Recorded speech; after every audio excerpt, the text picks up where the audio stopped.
नमस्कार मित्रों।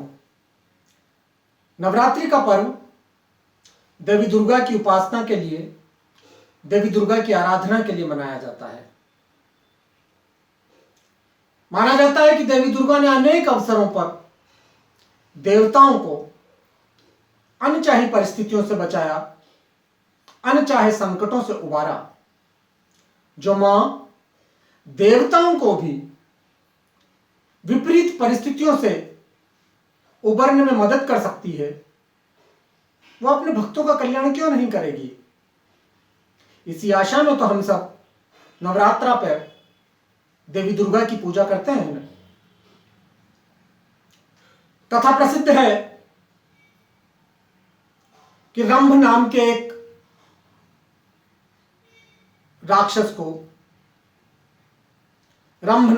राक्षस का दिल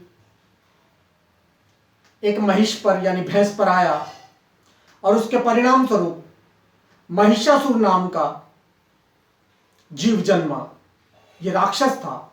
महिषासुर जब चाहता था महिष हो जाता था, भैंस हो जाता था, भैंसा हो जाता था, और जब चाहता था असुर राक्षस का रूप धारण कर लेता था।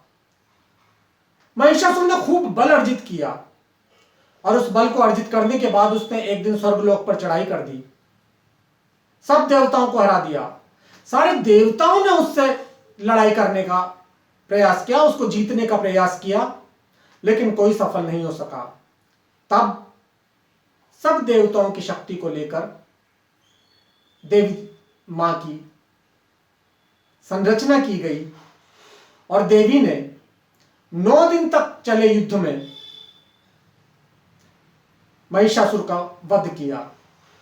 ये 9 दिन मान्यता है कि यही 9 दिन है जिनमें हम अश्विन की नवरात्रि मनाते हैं।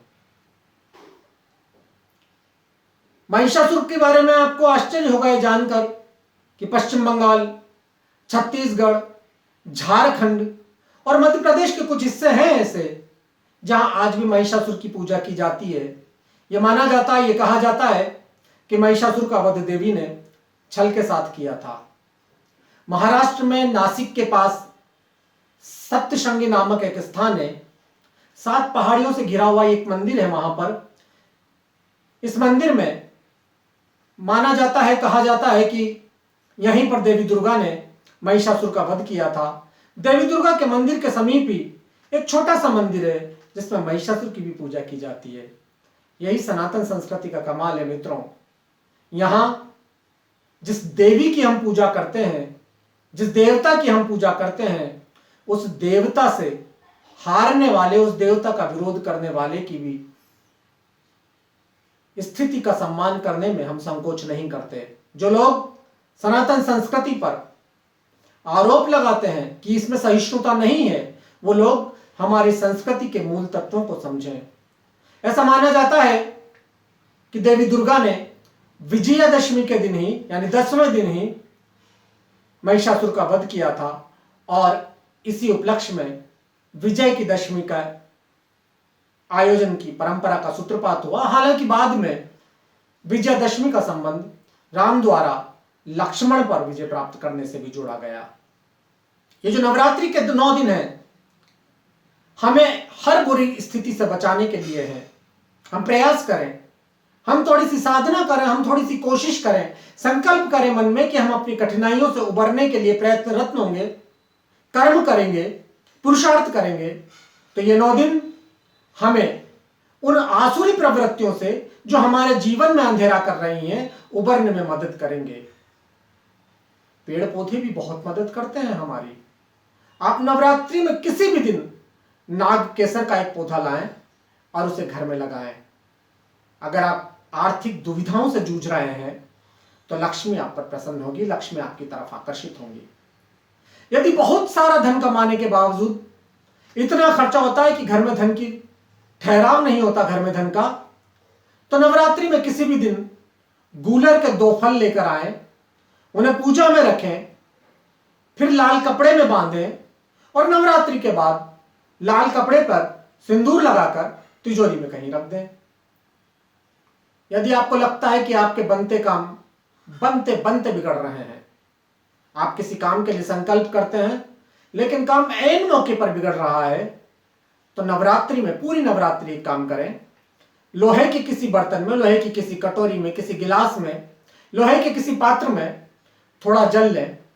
फिर उस जल में घी, दूध और घी मिलाएं, चीनी, दूध और घी मिलाएं और नित्य नियम के साथ उस जल को पीपल के पेड़ों पर, पीपल की जड़ों पर अर्पित कर दें। अगर आप शनि पीड़ा से त्रस्त हैं, शनि की किसी स्थिति से त्रस्त हैं, तो आप लोहे के पात्र का तो उपयोग करेंगे ही। नवरात्रि में पीपल के पेड़ पर सफेद रंग की ध्वजा चढ़ाने से भी आपकी कोई मनोकामना पूरी होगी, खासकर शत्रुओं पर विजय पाने में आपको मदद मिलेगी।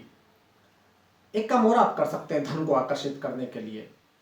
अष्टमी वाले दिन देवी दुर्गा को कमल का फूल अर्पित करें। इसे लाल वस्त्र में लपेटकर देवी के चरणों में, श्री चरणों में रख दें। बाद में ये कपड़ा सिंदूर लगाकर अपनी तिजोरी में रखें। नौकरी में कोई दिक्कत है, नौकरी छूट गई है या नौकरी नहीं मिल पा रही, तो नवरात्रि में रोज पीपल की जड़ों पर दूध चढ़ाएं और शाम को मां के सामने घी का दीपक जलाएं। आपकी मनोकामना पूरी होगी, नौकरी में होने वाली दिक्कतें बंद हो जाएंगी। आप पीपल के पत्ते पर सिंदूर से श्री लिखें, श्री लक्ष्मी का पर्यायवाची है, और देवी के चरणों में इस पीपल के पत्ते को चढ़ा दें। फिर अष्टमी के दिन देवी से याचना करते हुए इस पीपल के पत्ते को मांग लें और इसे अपनी तिजोरी में रख लें। देखिए किस तरह आपके यहां धन की बरकत होगी। लेकिन मित्रों, एक निवेदन है, सारे काम करने के पहले किसी विद्वान ज्योतिषी से यदि आप अपनी कुंडली में शुक्र और बुध की स्थिति जान लें तो ज्यादा अच्छा होगा, क्योंकि देवी दुर्गा बुध ग्रह की कारक मानी गई है, बुध ग्रह की अधिष्ठात्री देवी मानी गई है। और यदि बुध ग्रह आपको नुकसान पहुंचा रहा है तो आपको बुध की शांति के उपाय करने होंगे। ये नवरात्रि आपको सारे काम संपन्न करने में सामर्थ्य प्रदान करे। इन्हीं शुभकामनाओं के साथ नमस्कार।